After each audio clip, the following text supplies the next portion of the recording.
Well, hello there. Welcome once more to Panchua's Kitchen. And if this is your first time stopping by, I would like to say a very warm akwaba to you.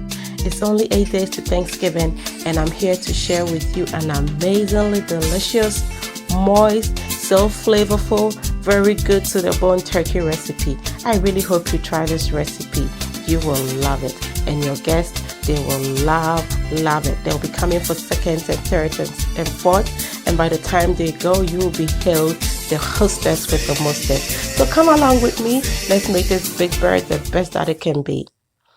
Let's start off by giving this turkey a very thorough wash. So this is supposed to be the meat thermometer. I don't find it to be effective, so I always take it out. And if you think you need a thermometer to make sure your turkey is all the way cooked, I would suggest that you buy a regular cooking thermometer. So to start, I'm taking out the giblets from it. So this one has 2 turkey necks. My husband was like, "Woo, we have a strained turkey in this house." No, sometimes they give you an extra because they know that neck is so good to make your gravy, your sauce, to make gravy or just to make turkey stock. So I took them out and I am washing it thoroughly. The skin, the inside, every part of this animal, you want to make sure it is washed thoroughly. And over there, right there in the neck, and as I wash it, I am also going to go ahead and trim off some of the skin, that is hanging, just like this. And just when I thought they didn't give me gizzards, I found it right here.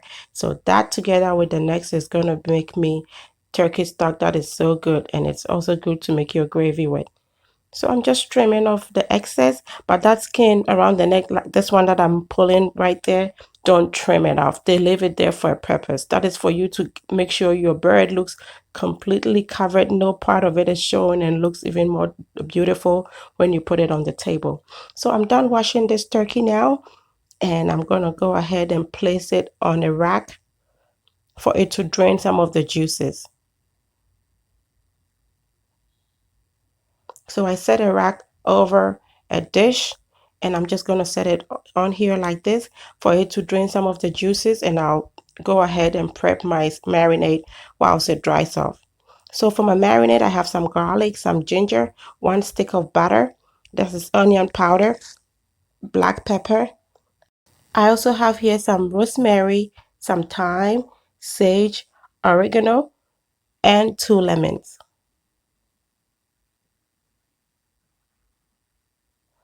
And to make sure my turkey is moist all the way through, I'm going to use some chicken broth as well. So these are all the ingredients you need.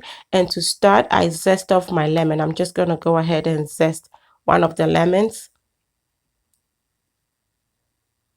That lemon zest on your turkey is not going to, trust me, you're not going to taste any bitterness or anything, but it's going to bring so much flavor. And once I'm done zesting it, I cut it up. And now I am going to go ahead and squeeze the juices into my bowl here. So I'm squeezing the juices of 2 lemons, which I have zested.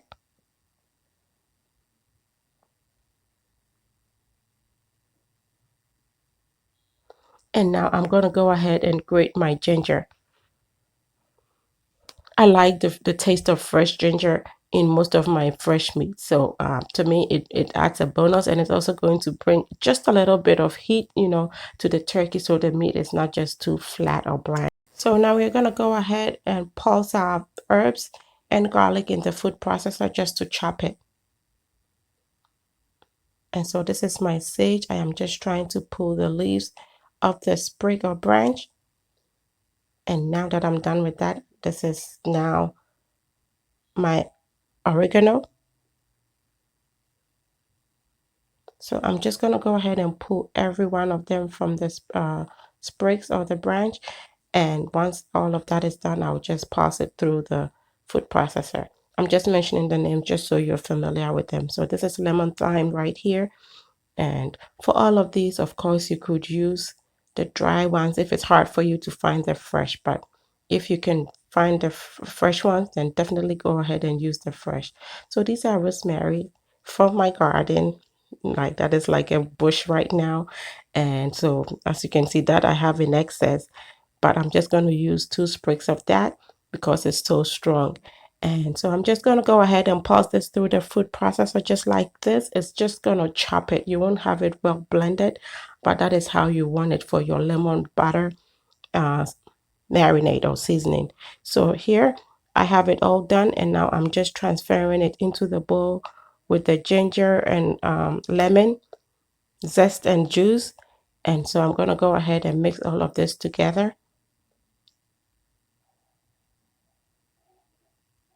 Add my onion powder, black pepper, and salt.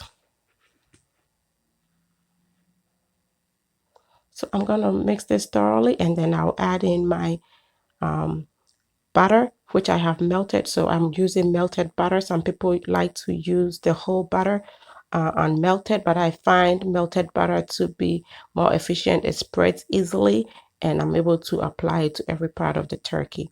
So I saved about a third of the melted butter, and that will go onto the turkey after everything. So I'm gonna go ahead and still dry my turkey, even though I have let it drain a lot of liquid. I am using a paper towel to go ahead and blot all the water that I can get of it. You want this bird to be dry as you can, so it can cook beautifully and crisp up the way you want it. So I'm done here now. I've transferred into a dish,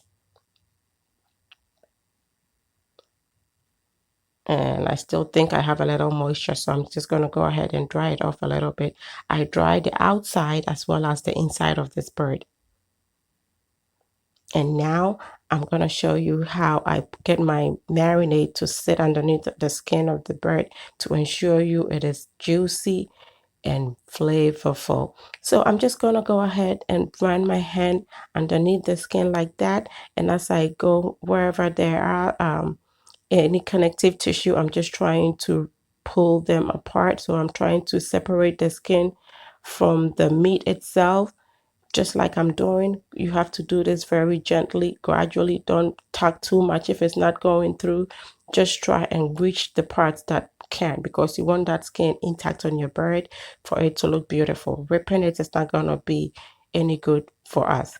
So right now I am done doing that, and I am just giving my bird a generous amount of salt. You want this to be well seasoned. This is a very big bird, but also because I wanted to make sure that it is very well seasoned, I'm going to be marinating this meat for 2 days. Actually, I marinated it for 2.5 days. So with that, you can be a little bit conservative or a little bit less aggressive on the salt, because it's gonna go in with all those days of marinating. It's gonna be perfect, and that way it's gonna be just the right amount of salt. So I'm done salting it now, and I am applying now my herb butter mixture. I first start underneath the skin, right on top of the bread. That is going to be the part that you present. So that is like the most important part. And now I apply some salt as well as the herb butter mixture inside the cavity of the bird. Flip it over and do likewise. So you want this bird to be coated, every part of it coated with this good marinade that is just going to bring so much flavor. Even without being cooked, it smells amazing. So salt, salt, salt. Yes.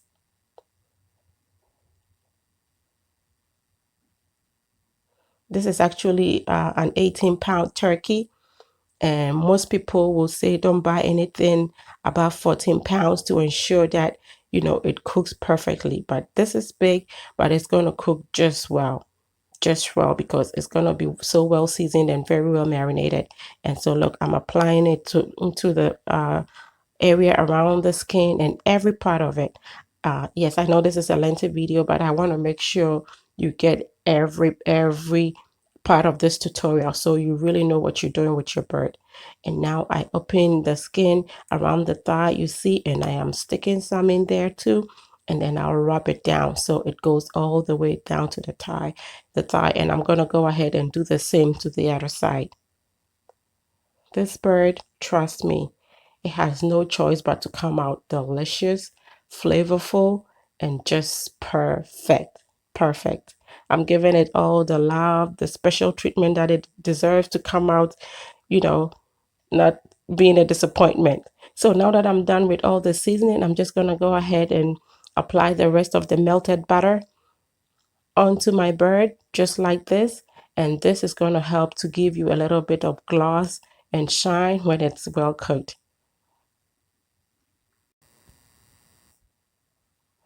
And now I'm just going to go ahead and cover it with a film. This is a cling film. And then into the fridge this goes. It went in there for 2.5 days. And so I've brought it out of the fridge right now.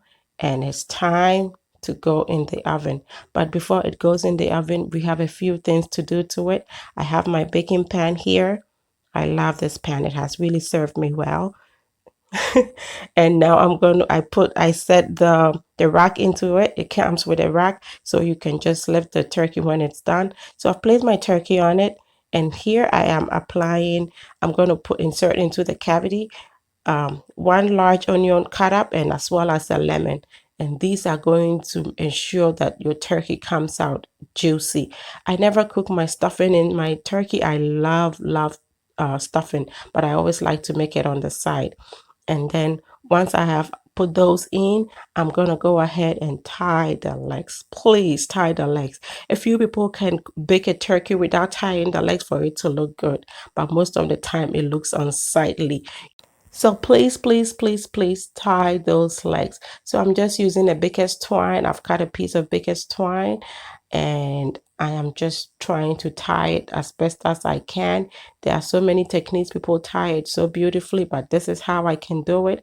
And the most important thing at the end of the day is your bird is looking beautifully presented, legs together like this, not showing off all the parts that makes it, I don't know. It's just a piece of meat, but it just looks a little bit funny to me. So I've tied it up, and now I'm cutting off the excess. And this is baker's twine. It comes in different shapes and all, but this is what I use to tie it. And now that the legs are tied, I'm going to show you what I was talking about that flap of skin that they leave after they take out the skin. So basically, this is how it's supposed to go. So don't trim it. You're supposed to tuck it under the bird just like that for it to look even more presentable. And the wings, you can twist them around the bed, like to the back of the bird, just like that, so it lays down. This is just to make sure you cook it well and it doesn't burn. Mostly I leave mine out though, but I'm teaching you this way, and maybe next Thanksgiving we'll go ahead and do what I would normally do. I just leave it out, and when you tent it, it's just gonna be good. And I don't like the skin showing on any part of my bird. So if the skin is ripped like this one was when I got it, I just insert toothpicks in there just like that. Yeah, I'm doing my own surgery, so I have suture lines right there, and that is going to make sure my bird comes out intact, none of its skin showing, and looking perfect. So now it's ready to go in the oven, and I like to tent mine, so I covered it with parchment paper and aluminum foil. So I'm going to make sure this is covered well, and by this I'm tenting my bird so it cooks beautifully the first 2 hours. I cook it the first 2 hours this way at a 350-degree oven. And the rule of thumb for cooking your turkey is 30 minutes per pound of bird whilst you're cooking it at this temperature. And so for my 18-pound turkey, that means I'm going to be cooking it for about 3.5 hours. So the first the first 2 hours is up, and I come to check on my turkey, and this is how it looks at this point. It was tented, so it has cooked beautifully. It is more like cooking with a little bit of moist heat, and so this is how it looks. And I'm bringing it out of the oven right now so I can baste it. So I pour some of my chicken stock into a bowl, and I'm going to use my baster to just go ahead and fetch this and just apply onto my bird.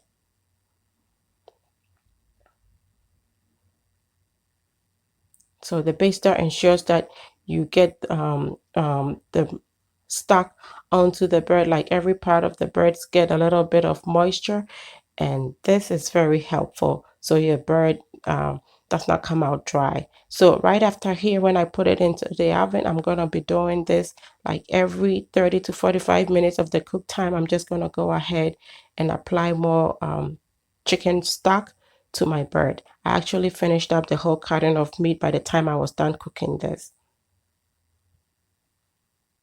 And so now I'm going to take it back into the oven, uncover it now, and it's going to be cooking the next hour and a half this way. So about 30 to 40 minutes into the cooking time of the first of that last hour and a half, I check on my bird, and it's browning up beautifully, but I don't want it to come out too dry. So of course I apply some of the broth to it again. And at this point, you can just go ahead and use your basting brush to collect some of the liquid that is on the bottom of your pan, the drained stock, and just use it. An hour and a half later, and our turkey is beautifully cooked. And before we serve it, I'm just going to go ahead and cover it with an aluminum foil for it to rest. And that will assure that some moisture is retained to the skin of the meat as well. And there we are now. It has rested for like almost an hour. And now I have garnished that bird. Yes, please garnish that bird this Thanksgiving. And I have it so beautifully presented now. I went a little bit more on a citrus vibe this year. So I have some lemons, orange and tangerine for garnish, as well as a few leaves, some citrus leaves. And this is looking beautiful, but it's not just beautiful. It is delicious, tasty, juicy to the bone. Just look at that meat. Just look at that. And I assure you, your Thanksgiving bird is just going to be as beautiful and delicious if you try this recipe. Trust me, there's not going to be any meat sitting on the table. Probably there's not going to be anything to take home because they're just going to eat this meat right there in your house. Just look at how beautiful this meat is. You have to try this. And until I come your way next time with something delicious, be loving, be kind, be happy.